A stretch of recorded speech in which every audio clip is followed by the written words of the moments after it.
Hello everybody, welcome back to the Swing Wing Sing channel, and today we are going to talk about something a little bit different.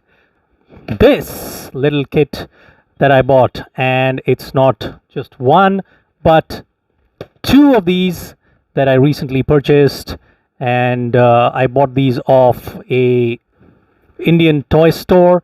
Its name is Maya Toys, and I'll put a link down to their webpage below in the description. So the reason for this purchase is because I wanted something which is, kind of a mojo build. There comes across a phase where during my build I literally end up losing mojo.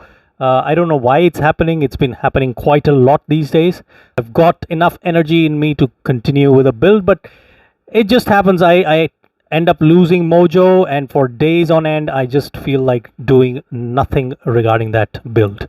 So, as you can see, let me just show you something that I've been working on. So this is the Revell 1/72nd scale F4J Phantom that I'm working on, and you can see that the pace is painstakingly slow. I have just only barely managed to complete the cockpit and join the halves of the fuselage and the wings together, but a lot of build still remains, and it's been over a week that I've been sitting on this.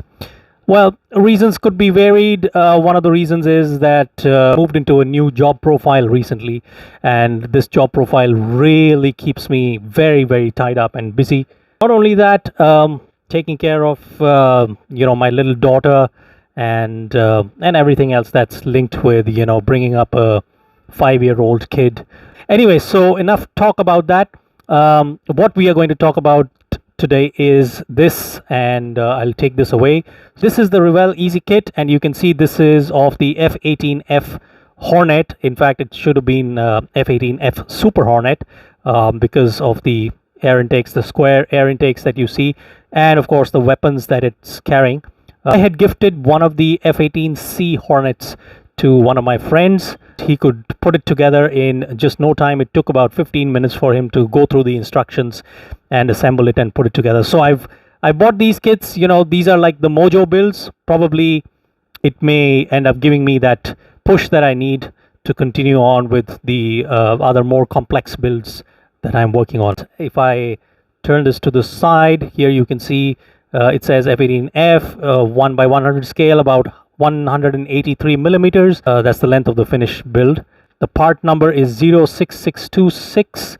If I turn this to this side, again you see the part number and similar kind of detail. Same way on this side, you see that it shows you that it's got only 24 parts. You can literally assemble it in 5 minutes. 183 millimeters, of course, 18.3 in length and 14.3 in width. That is the wingspan, and 55 mm, which is 5.5 centimeters in height. This is the back of the kit, and you see again Revell Easy Kit, build your dream.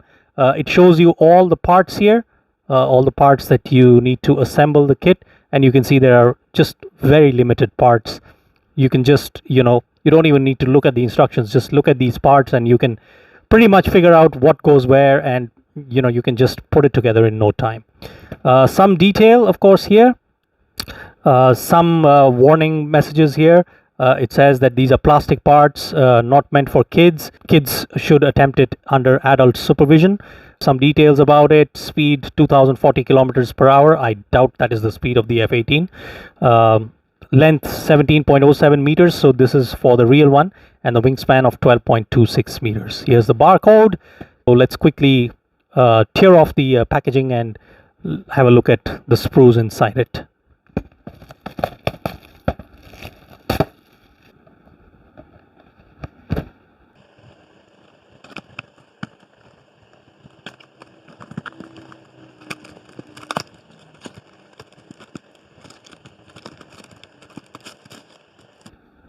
Okay, so that's the sprues out there.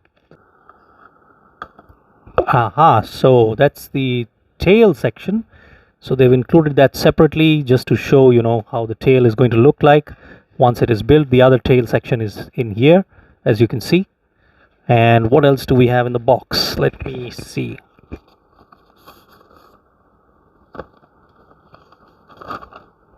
Okay, so just a single page instruction sheet with 10 steps in total. Okay, so there it is. You see, F-18E Super Hornet. So that's what I meant. You know, on the packaging, it's just mentioned F-18F Hornet, and it should have been actually F-18E. So okay, so it says E. It should be the F-18F, and I do see two pilots out here, but the canopy kind of seems weird here. It's a single seat canopy. Let's see, probably the build might reveal something else. Let's quickly go ahead and cut open the plastic bag, do the honors.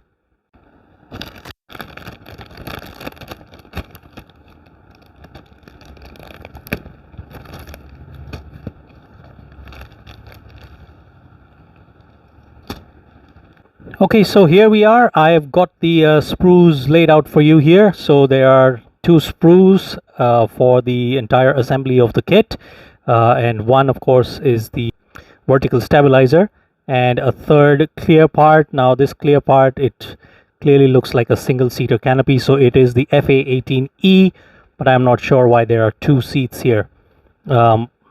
Maybe there's some confusion, or maybe I have a confusion. Probably you guys could clarify better. So anyway, so these are two sprues, very nicely detailed.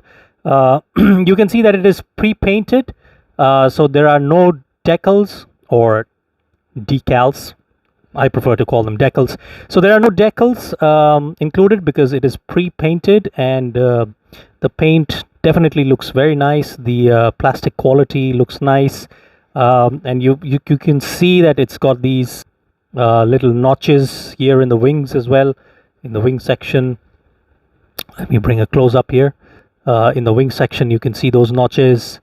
Looks like almost like a Lego kind of build. Probably another 5 minutes and I can put it together. You can literally see what goes where. The undercarriage kind of looks very weird, the shape of the undercarriage.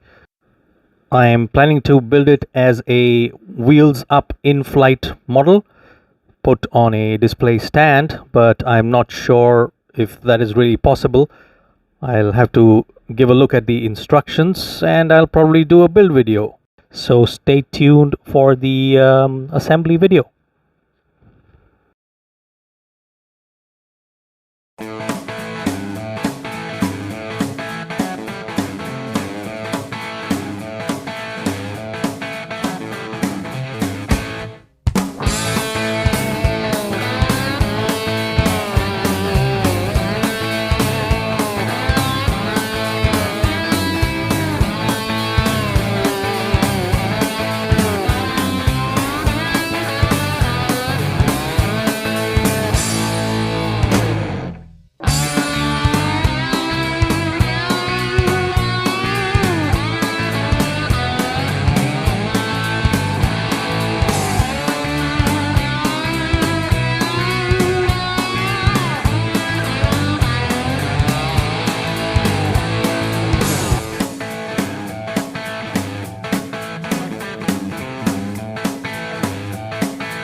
here we are, and this is the completed model of the F-18E Super Hornet, and this is the Revell 1/100 scale easy kit.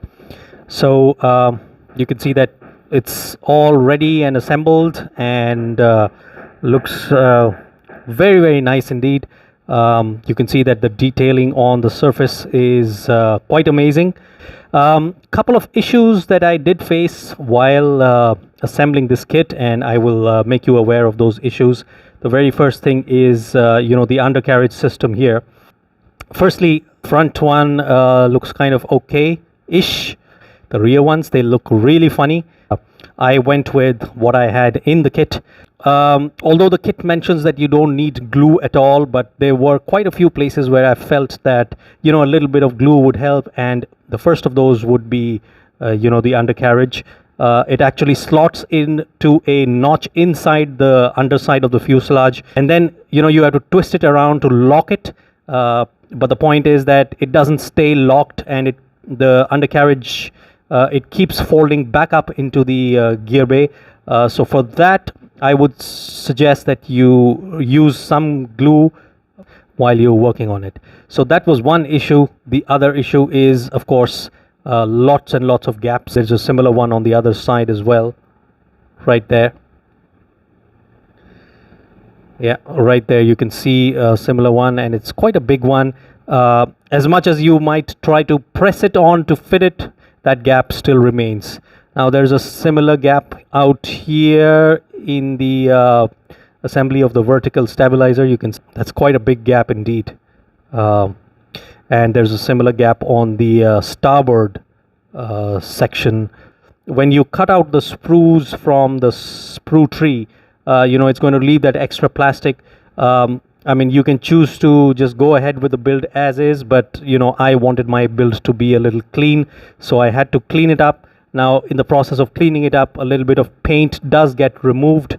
Of course, here on the sidewinder, it didn't, but in a lot of other places, like here on the top of the vertical stabilizer, you can see a little bit of paint that has come off. So, with the assembly of the weapons, the laser-guided bombs and the harpoon missiles, of course, they fit in pretty nicely and pretty snug in the notch that is available.